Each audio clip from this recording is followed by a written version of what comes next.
충격적인 일이 벌어졌습니다. 한 교사의 충격적인 고백에 일본 열도가 난리가 났다고 합니다. 정말 놀라운 사실은 그 교사가 바로 일본인 교사라는 부분입니다.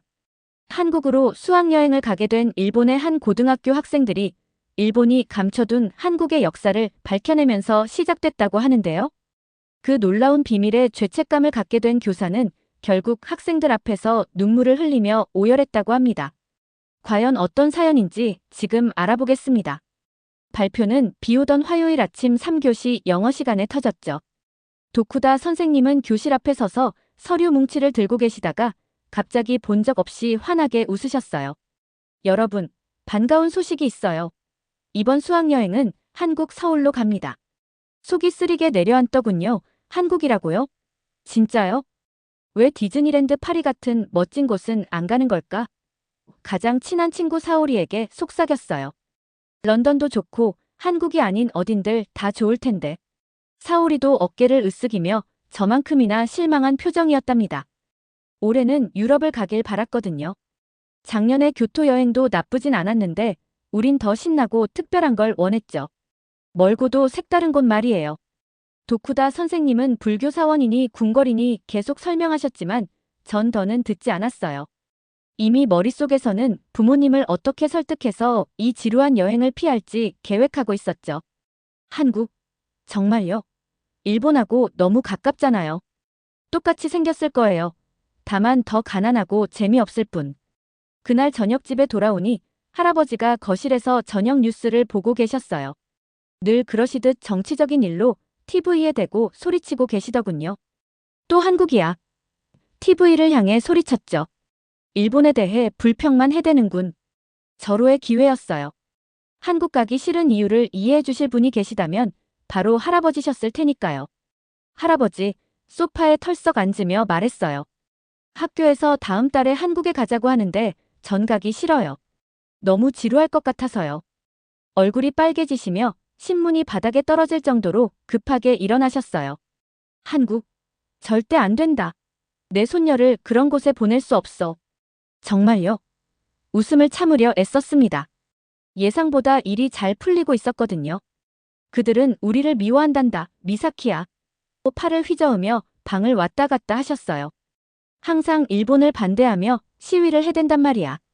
우리 국기를 태우고 못된 말들을 외치고 열심히 고개를 끄덕였죠. 맞아요.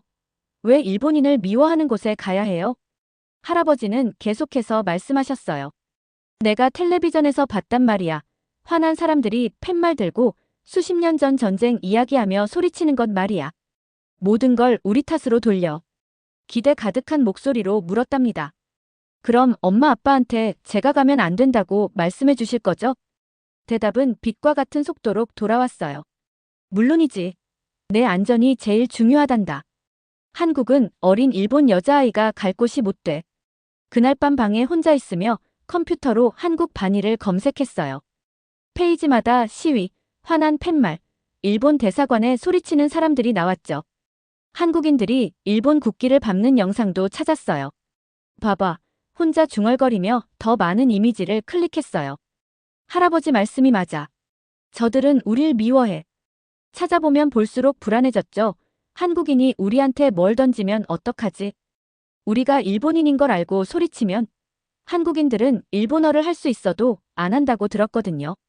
서울 사진들은 역시나 지루해 보였답니다. 낡은 건물들과 붐비는 거리만 보였죠. 제가 꿈꾸던 유럽의 반짝이는 새 도시들과는 달랐어요. 모든 게 회색빛이고 평범했거든요. 그런데 예상치 못한 일이 일어났습니다.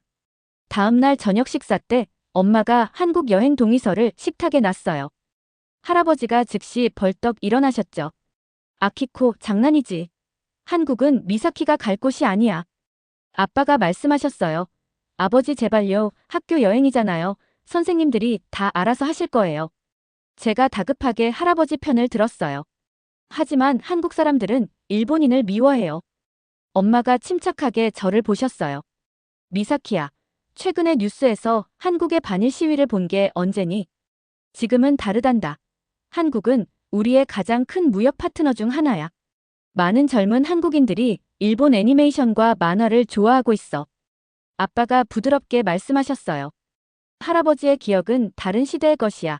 우리는 오늘의 현실을 바탕으로 우리만의 판단을 해야 한단다. 그 주말 한국 여행 생각은 좀 잊어보려고 시부야 쇼핑몰로 사오리를 끌고 갔어요. 음반 가게에서 놀라운 걸 봤죠. K-팝 전용 코너가 있었던 거예요. 한국 아이돌 포스터가 벽을 덮고 있었어요. 사오리가 속삭였어요. 방탄소년단이야. 학교에서 다들 듣잖아. 눈을 굴렸어요. 그냥 한때 유행일 거야. 다음 달이면 다들 잊어버릴걸. 하지만 쇼핑몰을 걸으며 한국 관련 것들을 계속 보게 되었죠. 한국어가 적힌 버블티 가게, 한국 스킨케어 제품을 파는 화장품점, K-패션 스타일을 갖춘 옷가게까지. 사오리가 말했어요. 이상하다. 요즘 한국 문화가 널려있네. 어깨를 으쓱했죠. 무심한 척 하려 애썼어요. 하지만 속으로는 작은 호기심의 씨앗이 자라나고 있었던 거죠. 한국이 정말 그렇게 끔찍하다면 왜 이 많은 일본 10대들이 그들의 음악과 패션에 열광하는 걸까요? 그래도 마음은 정했어요. 2주 후에는 가장 지루한 여행에 억지로 끌려가게 될 거였죠. 우리를 싫어하는 나라로요. 5일만 버티고 내가 갔다는 증거. 사진 몇 장 찍고 모든 게 얼마나 끔찍했는지 이야기하며 돌아오면 되는 거였거든요. 그러면 부모님께서도 본인들이 틀렸다는 걸 알게 되겠죠. 드디어 그날이 왔습니다. 지루하다고 생각했던 한국 여행 날이죠. 비행기에 앉아 팔짱을 낀 채 헤드폰을 귀에 꽂았어요. 들뜬 반 친구들의 소리가 차단됐죠. 일본을 벗어나 본 적 없는 아이들이 많아서 세상에서 제일 멋진 여행이냥 난리더라고요. 비행기가 인천공항으로 내려갈 때 좌석을 꽉 움켜잡았어요. 심장이 빨리 뛰었죠. 기대감 때문이 아니었거든요. 공항에 시위대가 있으면 어쩌지? 우릴 일본 학생이라고 알아보고 소리치면 불안한 마음에 주위를 둘러봤지만 친구들은 모두 창문에 코를 짓누르며 아래 도시를 가리키고 있었습니다. 비행기가 부드럽게 착륙했어요. 시작이구나. 작게 중얼거렸죠. 하지만 비행기에서 내려 공항 터미널로 들어서자 입이 떡 벌어졌어요. 이곳은 정말 놀라웠거든요. 높디 높은 천장과 거대한 창문이 자연광을 쏟아부었죠. 모든 게 반짝였어요. 바닥이 워낙 깨끗해서 제 모습이 비쳤을 정도였답니다. 공항보다는 고급 쇼핑몰처럼 느껴졌어요. 절로 감탄이 나왔어요. 밝은 복도를 따라 캐리어를 끌며 걸었죠. 어디를 봐도 한국어, 영어, 그리고 일본어 안내판이 보였어요. 서울공항에 일본어 표시가 있다는 걸 몰랐네요. 출입국 심사대에서 직원이 제 여권을 확인하며 환하게 웃었습니다. 오하요 고자이마스. 유창한 일본어로 말했죠. 한국에 오신 걸 환영합니다. 잠깐, 뭐라고요? 공항 직원이 일본어를 할 줄 알아요? 게다가 우릴 보고 기뻐하는 것처럼 보였어요. 공항 밖에는 가이드가 기다리고 있었어요. 안녕하세요, 여러분. 박성혁입니다. 박센세이라고 불러주세요. 5일간 여러분의 가이드를 맡게 됐어요. 멍하게 쳐다봤어요. 한국 사람이 자발적으로 일본어를 구사하다니요? 단순히 말만 하는 게 아니라 자신을 일본어로 센세이라고 부르라는 거죠. 할아버지가 묘사한 것과는 완전히 달랐어요. 서울로 향하는 버스 안에서 창밖에서 눈을 뗄 수 없었죠. 도시가 엄청났어요. 도쿄보다 더 높은 건물들이 구름을 향해 치솟았답니다. 거대한 LED 화면이 빌딩을 감싸고 화려한 광고를 재생했어요. 잡지에서나 보던 고급 차들도 발견했죠. 메르세데스, BMW, 테슬라까지. 도로는 넓고 깨끗했으며 교통도 질서정연했어요. 명동이라는 유명한 쇼핑거리에 멈췄어요. 버스에서 내리자마자 매장 직원들이 우릴 맞으러 달려왔죠. 이라샤이마세. 일본어로 외쳤어요. 환영합니다. 일본 상품도 많아요. 충격이었어요. 우릴 보고 바로 일본인이란 걸 알아차리고는 시위 대신 쇼핑을 권했으니까요. 화장품 가게의 직원은 이름표에 유나라고 적혀 있었고 그 밑에는 작은 글씨로 일본어 가능 이라고 써 있었죠. 자랑스럽게 말하더군요. 애니메이션을 보며 일본어를 배웠어요. 드래곤볼지를 제일 좋아하죠. 놀람을 숨길 수 없었어요. 정말요? 일본 애니메이션을 보세요? 당연하다는 듯이 대답했죠. 물론이죠. 많은 한국인들이 일본 애니메이션을 좋아해요. 게임이랑 패션도 마찬가지고요. 일본어 라벨이 붙은 상품들을 보여줬어요. 사실 한국 화장품도 일본에서 인기 있다고 들었어요. 유명한 비비크림 써보실래요? 명동을 돌아다니며 계속해서 놀라운 것들을 발견했죠. 많은 가게에 일본어로 외국인 면세 쇼핑이라는 표지가 있었어요. 식당들은 메뉴를 일본어로 번역해놨더군요. 떡볶이를 파는 길거리 상인은 서툰 일본어와 손짓을 섞어 음식을 설명하려 애썼어요. 사람들은 우릴 보고 미소 지었고 어떤 이들은 지나가며 살짝 고개까지 숙였답니다. 사오리에게 속삭였어요. 이상하다. 화난 시위대는 어디 있지? 일본을 싫어하는 사람들은 사오리가 노점에서 귀여운 한국 머리띠를 써보며 말했죠. 할아버지가 틀렸나봐. 점심시간에 갔던 전통 한식당에서 주인 딸이 우리 나이 또래처럼 보였어요. 반찬을 내오며 수줍게 간단한 일본어로 말을 걸었죠. 한국은 처음이에요? 고개를 끄덕이며 대답했어요. 일본을 좋아해요? 환하게 웃으며 대답했어요. 네. 언젠가 도쿄에서 공부하고 싶어요. 일본 패션 너무 멋져요. 한국 음식도 일본에서 인기 있죠? 금속 젓가락 사용법을 가르쳐줬어요. 상추쌈 싸먹는 방법도 알려줬답니다. 매운 김치 때문에 고생하자 웃으며 우유를 가져왔어요. 우유가 매운 걸 진정시켜줘요. 한국 음식이 일본 음식과는 많이 다르지만 좋아하셨으면 좋겠어요. 도쿠다 선생님도 여기서는 달라 보였어요. 일본에서는 항상 엄격하셔서 자세를 바르게 하고 정중하게 말하라고 하시는데 여기선 긴장하는 것 같았죠. 계속 주위를 둘러보며 뭔가 일어날 거라고 예상하는 듯 했어요. 박 가이드가 내일 서대문 형무소를 간다고 하자 얼굴이 하얗게 질렸답니다. 식당 창밖만 바라보시는 걸 보며 사오리가 중얼거렸어요. 선생님 왜 저래? 제가 추측하며 대답했어요. 우리처럼 놀란 걸 거야. 이곳이 생각했던 것과 전혀 달라서 당황하신 거야. 그날 저녁 호텔에서 창 밖으로 서울의 스카이라인을 바라봤어요. 남산타워가 산 위에서 등대처럼 빛났고 도시의 불빛들이 아래에서 반짝였죠. 편의점 앞에서 어울리는 10대들 사이로 K-팝 음악이 흘러나왔어요. 그들의 옷차림은 도쿄에서 보는 것만큼이나 멋져 보였답니다. 엄마에게 문자를 보내려 핸드폰을 꺼냈어요. 서울에 도착했어요. 할아버지가 말씀하신 것과 달라요. 사람들도 친절하고 모든 게 정말 현대적이에요. 한국도 나쁘지 않을지도 몰라요. 그런데 전송 버튼을 누르려다 망설여졌어요. 이렇게 빨리 마음이 바뀌는 게 맞나? 아직 첫날뿐인데. 내일 그 오래된 감옥에 가면 달라질지도 모르죠. 메시지를 지우고 다시 썼어요. 무사히 도착했어요. 도시는 현대적이지만 지루해요. 집에 어서 가고 싶어요. 할아버지가 듣고 싶어 하실 말이었죠. 제가 그래야 하는 생각이기도 했고요. 하지만 그날 밤 잠자리에 누우니 하루 동안의 장면들이 계속 스쳐 지나갔어요. 미소 짓는 공항 직원, K-팝을 좋아하는 화장품점 점원, 친절한 식당 식구들. 아무도 일본인들에게 화내지 않았어요. 오히려 모두 우릴 환영하려 애썼죠. 어쩌면 상황이 생각보다 복잡한 건지도 몰라요. 하지만 아직 인정할 준비가 안 됐어요. 제 자신에게도 말이죠. 다음 날 아침 알람 소리에 일찍 깼죠. 오늘은 역사적인 날이었어요. 서대문 형무소 방문이거든요. 인터넷으로 읽어보니 예상했던 바로 그 모습이더군요. 일제강점기에 죄수들을 가뒀던 지루한 옛 건물 말이에요. 옷을 입으며 생각했어요. 적어도 할아버지가 맞았단 걸 증명할 거야. 이제야 한국인들이 우릴 얼마나 싫어하는지 보게 될걸.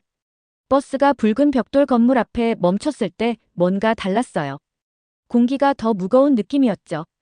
몇 분 전까지 시끌벅적하던 친구들도 조용해졌답니다. 좁은 입구로 한 줄로 들어갔어요. 안쪽 벽은 하얗게 칠해졌는데 뭔가 점점 좁혀오는 느낌이었죠. 천장이 너무 낮아 보였어요. 따뜻한 봄날인데도 모든 게 비좁고 차가웠답니다.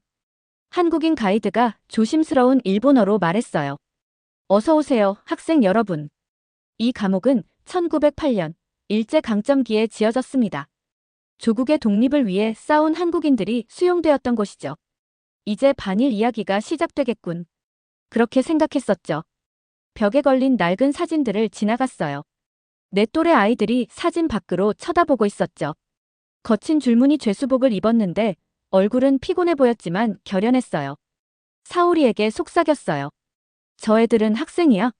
우리처럼. 가이드가 한 사진 앞에서 멈췄습니다. 유관순 열사입니다. 이화고등학교 학생이었죠. 이곳에 수감됐을 때 17살이었어요. 얼굴을 가까이 들여다봤어요. 친한 언니의 눈빛 같았죠. 하지만 그 표정에는 뭔가 더 있었어요. 결의, 용기, 시선을 뗄 수가 없었답니다. 조용히 물었어요. 무슨 일을 한 거예요? 가이드의 목소리가 차분해지면서 단단했어요. 평화적인 독립시위를 조직했습니다. 운동을 이끌고 태극기를 만들고 자유에 대해 연설했죠. 이곳에서 고문받았어요. 18살 나이에 이 감옥에서 세상을 떠났죠. 심장이 내려앉았어요. 18. 저보다 5살밖에 많지 않네요. 깃발 만들고 연설했다고 맞아 죽었다고요? 속이 메스꺼웠답니다. 지하 감옥 부분으로 이동했어요. 감방은 정말 작았어요. 집에 있는 옷장보다 겨우 큰 정도였죠. 석벽에서 어두운 물방울이 떨어졌어요. 곰팡이 냄새가 역했답니다. 한국인 죄수들이 이 감방에 갇혔습니다. 가이드가 설명했어요. 한 명이 들어갈 공간에 5, 6명씩 넣었죠. 담요도 없고 겨울엔 난방도 없었습니다. 구석에는 고문 도구들이 전시돼 있었어요. 날카로운 뾰족한 나무판. 보기만 해도 아픈 금속 도구들. 재빨리 고개를 돌렸죠. 충동적으로 물었어요. 어떻게 우리한테 친절할 수 있어요? 일본 사람들이 이런 짓을 했는데. 가이드가 슬프게 미소 지었어요. 많은 일본 학생들이 묻는 질문입니다. 역사는 복잡하죠. 많은 한국인들이 현대의 일본인과 역사적 사건을 구분합니다. 여러분이 이런 일을 하지 않았다는 걸 알고 있어요. 머리가 혼란스러웠어요. 하지만 우리 할아버지는 한국인들이 모든 일본인을 싫어한다고 했어요. 가이드가 고개를 끄덕였어요. 아직도 과거의 아픔을 간직한 분들이 계십니다. 하지만 대부분의 젊은 한국인들은 복수가 아닌 우정을 원해요. 역사는 바꿀 수 없지만 미래는 바꿀 수 있다는 걸 알죠. 그날 밤 호텔 침대에 앉아 핸드폰을 들었어요. 한국이 지루하다는 걸 증명하는 글을 쓰려다가 제가 배운 것들에 대해 쓰기 시작했죠. 한국에 대해 안다고 생각했었어요. 제가 틀렸네요. 여기엔 내가 상상했던 것보다 훨씬 더 많은 게 있었어요. 지우고 다시 쓰기 시작했어요. 오늘 사진 속 한 소녀를 만났어요. 저처럼 17살이었죠. 자유를 위해 싸우다 목숨을 잃었어요. 우리 할아버지는 한국인들이 우릴 미워한다고 했지만 여기 사람들은 용서하려 애쓰고 있어요. 저도 할 수 있을까요? 편견을 버릴 수 있을까요? 결국 아무것도 보내지 않았어요. 어둠 속에 누워 유관순의 결연한 얼굴과 할머니의 다정한 눈빛을 생각했죠. 이렇게 끔찍한 일들이 있었는데 어떻게 이토록 관대할 수 있을까요? 밖에서 한국 팝 음악이 들려왔어요. 10대들의 웃음소리, 차경적. 삶은 계속되고 있었답니다. 아마도 할아버지가 많은 것에 대해 틀렸을지도 몰라요. 낡은 이야기와 두려움이 아니라 제 눈으로 직접 본 것을 바탕으로 제 나름의 판단을 해야 할지도 모르겠네요. 다음 날 아침은 평범하게 시작됐어요. 또 다른 관광을 위해 짐을 쌌는데 로비에 모였을 때 도쿠다 선생님의 모습이 다르더군요. 밤새 잠을 못 주무신 듯 눈이 빨갰어요. 아침 식사 때 박 가이드에게 이렇게 부탁하시는 소리를 들었답니다. 오늘 서대문 형무소에 다시 갈 수 있을까요? 해야 할 일이 있어서. 박 가이드가 놀란 표정이었지만 고개를 끄덕였어요. 30분 후 우리는 다시 형무소에 있었죠. 이번에는 불안보다 슬픔이 들었어요. 어제 이후로 이곳이 제게는 다르게 느껴졌거든요. 도쿠다 선생님이 우리를 본관 안에 모아놓고 말씀하셨어요. 여러 장의 서류를 든 손이 떨리고 있었죠. 말문을 열자 목소리가 갈라졌어요. 조용한 목소리로 말씀하셨어요. 중요한 이야기를 해야겠구나. 모두 조용해졌어요. 선생님이 이렇게 긴장한 모습을 본 적이 없었거든요. 작년에 할머니가 돌아가시고 옷장 속에서 오래된 일기를 발견했단다. 증조 할아버지인 야마모토 야스오의 일기였어. 한숨을 크게 쉬셨답니다. 그분이 이곳에서 강점기에 헌병대로 근무했다는 걸 알았단다. 탄성이 울려 퍼졌어요. 이 사실을 알고부터 줄곧 죄책감에 시달렸어. 자꾸 생각했지. 내 조상이 이곳에서 일어난 일의 일부였는데 어떻게 내가 역사를 가르칠 수 있을까? 한국인 남자가 앞으로 나왔어요. 어제 봤던 이 가이드셨답니다. 이 가이드가 일본어로 설명했어요. 도쿠다 선생님이 오늘 아침 우리와 만나고 싶다고 하셨어요. 일기 내용을 보여주셨죠. 굉장한 용기입니다. 이 가이드가 계속해서 우리에게 말했어요. 선생님께서는 역사를 직면하는 중요한 것을 가르쳐주고 계십니다. 증조 할아버지께서 이 제도에 참여하셨지만 도쿠다 선생님은 그 행동에 책임이 없으시죠. 손들고 물었어요. 그럼 일본 사람들은 나쁜 사람이었나요? 이 가이드가 고개를 저었답니다. 역사가 복잡하다는 뜻입니다. 많은 일본인들이 이런 정책에 반대했어요. 저항한 사람들도 있었고요. 진실을 몰랐던 사람들도 있었죠. 선생님의 정직함이 우리의 이해를 도와줍니다. 그날 저녁 한국에서의 마지막 밤에 도쿠다 선생님이 호텔에서 작은 환송 만찬을 준비했어요. 한국 직원들이 방에 한국 국기와 일본 국기를 함께 장식했답니다. 호텔 주인 딸이 일본어로 축배를 들었어요. 좋은 한국의 추억을 가져가셨으면 좋겠어요. 저희 역사를 이해하고 열린 마음을 줘서 감사해요. 저도 일어났어요. 모두를 놀라게 했죠. 저도 한마디 하고 싶어요. 한국에 왔을 때 잘못된 생각들을 갖고 있었어요. 한국 사람들이 일본인한테 무례할 거라고 생각했죠. 모든 게 낡고 지루할 거라고도 했어요. 하지만 다들 너무 친절했어요. 역사가 우릴 갈라놓을 필요가 없다는 걸 가르쳐줬어요. 제대로 알지도 못하면서 판단한 것에 사과드려요. 방 안이 부드러운 박수로 가득 찼어요. 뒤에서는 도쿠다 선생님이 고개를 끄덕이셨답니다. 한국에서 알게 된 친구 지희와 연락처를 교환했어요. 제 여행 일기장에 하트로 둘러싼 작은 태극기를 그려줬죠. 친구로 남기로 약속할래요? 그렇게 물었어요. 약속할게. 그 옆에 일장기를 그리며 대답했어요. 그날 밤 짐을 싸면서 깨달았어요. 4일 전에 도착한 미사키와는 다른 사람이 되어 있었죠. 가족의 힘든 과거를 고백하는 것도 용기일 수 있다는 걸 배웠어요. 화낼 만한 이유가 있는 사람들이 용서를 할 수 있다는 것도요. 어른들이 아직 옛 상처를 안고 있을 때에도 젊은이들은 우정을 쌓을 수 있다는 걸 알았죠. 할아버지께 문자를 보내려다 망설였어요. 제가 배운 모든 걸 어떻게 설명할까요? 한국이 할아버지가 기억하는 적이 아니라는 걸, 사람들이 과거를 존중하면서도 현재에 살 수 있다는 걸. 결국 이렇게 썼어요. 할아버지, 많은 이야기를 갖고 집에 갈게요. 한국은 말씀하신 것과 달라요. 여기 사람들은 우정을 위해 준비되어 있어요. 우리도 그럴 수 있을까요? 서울의 밤소리를 들으며 잠이 들 때 복잡한 감정이 들었어요. 알게 된 과거의 고통에 대한 슬픔, 만든 우정에 대한 희망, 그리고 두려움 대신 이해를 선택하는 새로운 세대가 되겠다는 다짐이 뒤섞였답니다. 이상으로 오늘의 사연 마치겠습니다. 구독과 좋아요 눌러주시면 더 많은 사연을 들어보실 수 있습니다.